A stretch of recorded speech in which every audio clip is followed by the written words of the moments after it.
Especially youngsters మధ్య పరిచయం చేస్తున్నప్పుడు అనేక మంది మాకు ఇస్తున్న ఈమెయిల్స్ ఏంటో తెలుసా? అన్న, మేము దేవుని సన్నిధిలో ఉన్నప్పుడు ఇన్స్పైర్ అవుతున్నాం దేవుని వాక్యం ద్వారా, కానీ రాను రాను పడిపోతున్నాం, పతనం అయిపోతున్నాం. బయటికి వెళ్ళిన తర్వాత ప్రపంచం మమ్మల్ని డామినేట్ చేస్తా ఉంది.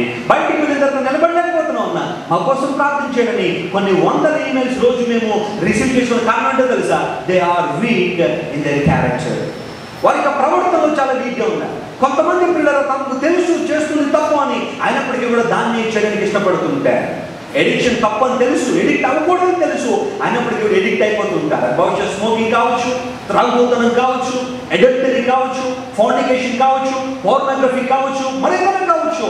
మంచిగా ఉండాలనుకున్నారు కానీ ఉండలేకపోతున్నారు. That is a weakness in character.